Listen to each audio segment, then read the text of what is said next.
dan Nasuturia. Ini luar biasa, Bapak Ibu semua RW 16. Saya malu tadi datang ke sini. Tak begitu masa pakai jas pakai dasi tadi. Pikir kemarin komunikasi kita santai ya kan, kita ngobrol biar rileks.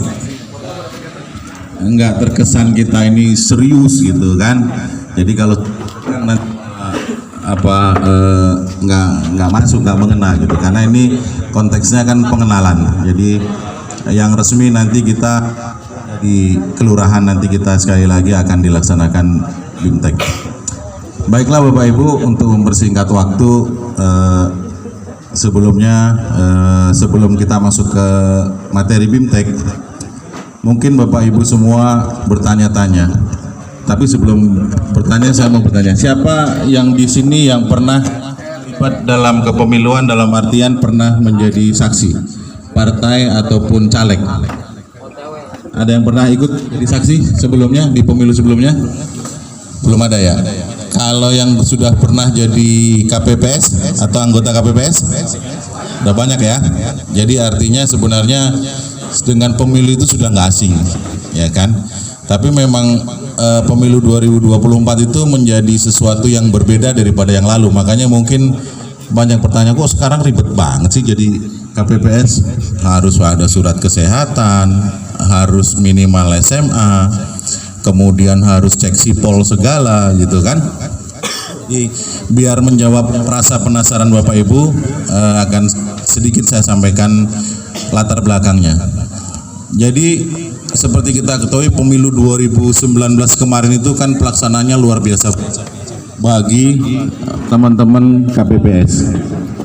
Saya sendiri Bu, 2019 juga KPPS. Dari jam 7 pagi kita buka TPS, jam 8 pagi baru selesai. Jadi itu sudah 25 jam, ya kan? Dan itu yang bertahan cuma tinggal 2 orang. Yang lain udah nggak tahu kemana rimbanya, gitu. Jangan sampai mau ke bawa kotak ke kelurahan nyari orang, kita ketok rumahnya satu-satu di kemana orang, ya kan? Ya untungnya tidak kejadian yang lain di TPS saya, tapi bersedihnya di TPS sebelah saya. Jadi ada juga di Sember Barat itu kemarin kan ada 2 orang yang meninggal setelah pelaksanaan pemilu itu. Salah satunya warga RW 07. Jadi setelah kotak ke kelurahan, pulang mampir dulu ke BPP, ya kan, 3 hari di sana, pulang pindah alamat Semper, pindah ke Budi Dharma, ya kan, karena kelelahan, cap usia.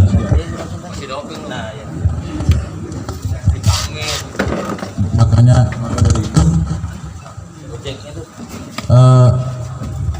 pemerintah dan semua warga yang peduli dengan pemilu kan teriak, kenapa pemilu harus makan korban?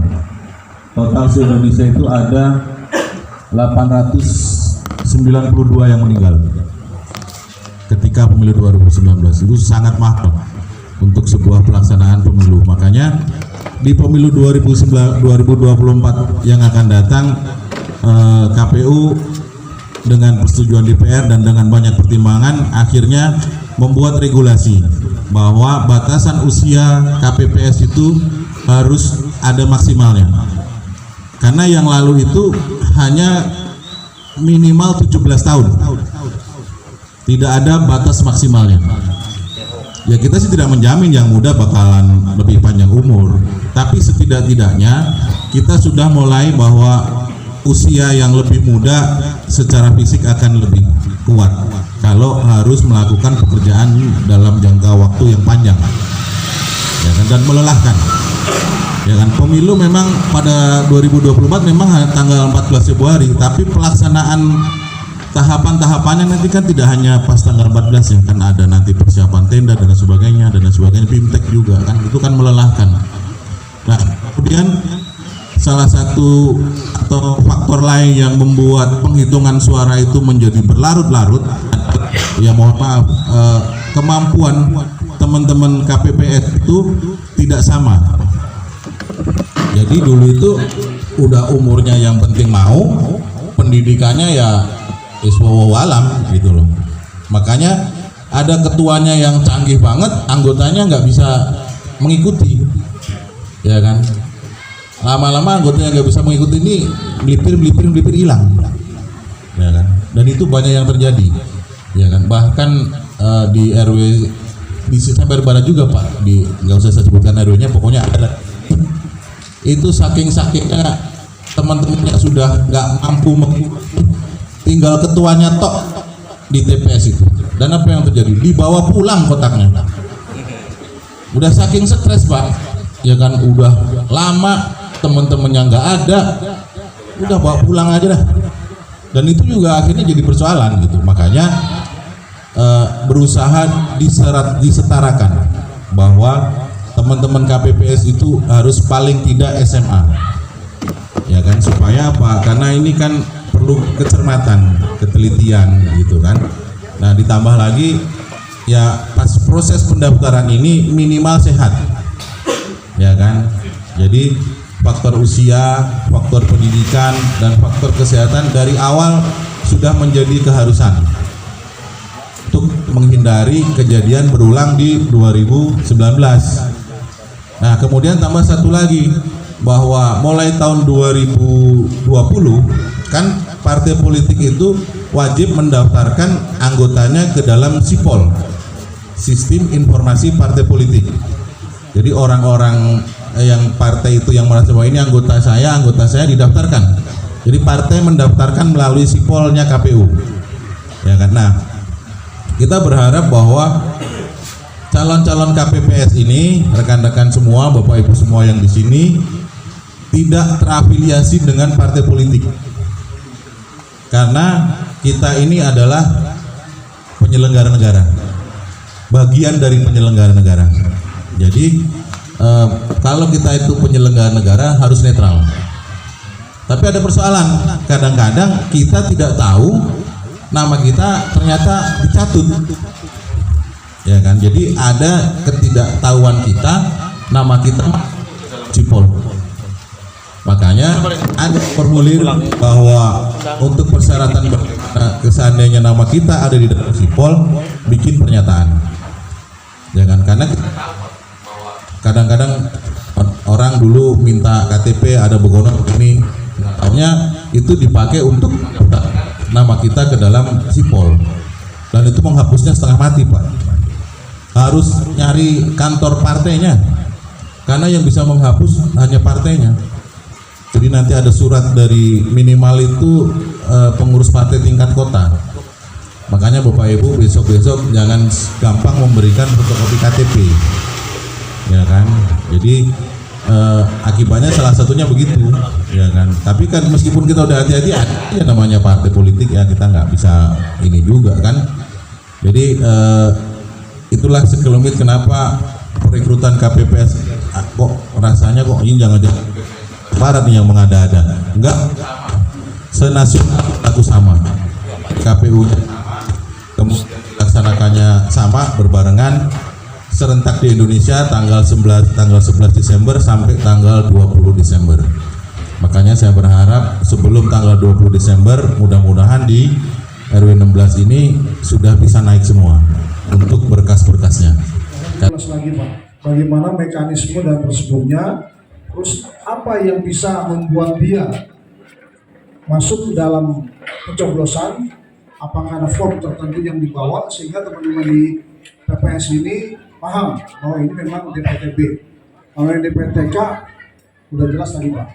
Satu itu Pak, mau diulang lagi tentang DPTB bisa mencoblos itu seperti apa, bagaimana syaratnya apa yang dibawa. Jangan-jangan takutnya begini Bapak Ibu, begitu 2 hari KPU bikin peraturan cukup dengan EKTP saja, wah kenapa kan gitu Pak. Makanya mohon patennya Pak, bagaimana keputusan KPU di 2024 ini tentang DPTB. Karena biasanya orang kan egonya tinggi Pak, karena paslon tertentu, oknum tertentu dia cinta memaksakan diri. Kemudian yang kedua Pak, tentang hasil pemungutan suara Pilpres. Tadi saya kurang paham Pak tentang surat mana yang dimasukkan, laporan mana yang dimasukkan ke kotak tertentu dengan hasil pemilihan yang dicoblos oleh anggota oleh masyarakat sebagai DPT, sebagai pencoblos, sehingga teman-teman di KPP di TPS jangan sampai keliru. Mana surat yang dimasukkan tadi yang dimaksud oleh Bapak pengarah tadi dan mana surat yang hasil dari coblosan tadi. Nah kemudian Pak yang ketiga, itu tadi ada sentilan tentang fotokopi Pak. Itu kalau di fotokopi Bapak semua bisa membayangkan nggak? Selesai kita fotokopi, fotokopinya kemana? Semua orang butuh pada saat itu. Sedangkan terbatasnya tempat fotokopi. Boleh nggak Pak kalau kita foto bikin PDF lalu kita print di rumah masing-masing? Nah itu. Kalau saat itu di fotokopi satu orang satu TPS butuh 10 sampai 15 lembar. Ujung tombak di TPS, info-info yang sangat bermanfaat dari Bapak pengarah tadi. Terima kasih Pak. Assalamualaikum warahmatullahi wabarakatuh. Waalaikumsalam. Ya, makasih Pak Edi. Satu lagi Pak. Ada lagi dari sebelah selatan. Ada? Apa dijawab dulu kayak Pak Jabel ya, biar by step itu kita Iya. ada pencerahan gitu Pak.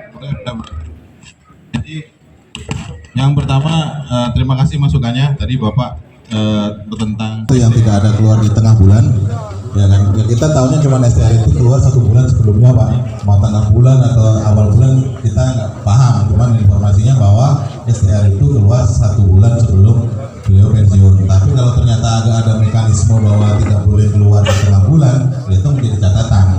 Artinya ya berarti beliau meskipun sebenarnya sudah tanggal ulang tahun boleh, tapi karena belum STR-nya belum ada ya nggak bisa, ya kan. Itu yang menjadi highlightnya kan. Kemudian yang kedua Bapak tadi sampaikan Bapak lahir tanggal 11 April, berarti Aries ya Pak ya. Nah kemudian Bapak tadi yang mengenai DPTB Pak ya. Jadi DPTB itu apa sih ya kan ini yang tadi menjadi atensi. Jadi DPTB itu begini Bapak Ibu. DPTB itu adalah orang yang mempunyai hak suara dan sudah terdaftar dalam DPT di satu daerah. Karena keadaan tertentu dia tidak bisa menggunakan hak pilihnya di mana dia terdaftar dan dia menggunakan hak pilihnya di lokasi yang berbeda. Ya kan? Itu prinsip utama DPTB. Jadi dia sudah terdaftar dalam DPT dulu Pak. Kalau dia tidak terdaftar dalam DPT, dia bukan pemilih DPTB. Nantinya dia masuknya ke DPK. Jadi misalnya Bapak sudah di sini, kan sudah terdaftar DPT Pak, ya kan? Karena keadaan tertentunya apa? Kan ada 9 kriteria. Misalkan dia bekerja di luar domisili, ya kan? Jadi misalkan dia dinas di Semarang pada tanggal 14 nanti. Nanti kan ada surat dari kantor untuk dia berdinas di Semarang. Kemudian misalkan dia lagi sekolah apakah di dalam negeri ataupun di luar negeri.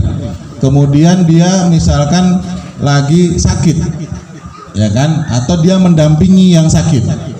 Kemudian dia rehabilitasi narkoba, masuk tahanan. Nanti ada 9 kriterianya Pak, dan 9 kriteria itu harus didukung dengan surat keterangan yang ada stempel basahnya, ya kan, dari instansi yang bertanggung jawab. Nah, misalkan Bapak dinas di Semarang tanggal 14 nanti, udah dipastikan Bapak di sana tanggal 14, nanti Bapak ada surat keterangan dari kantor bahwa yang bersangkutan tanggal 14 ada pekerjaan di Semarang. Nah, nanti Bapak bisa mengurus pindahnya di kita dari tempat asal atau di tempat tujuan.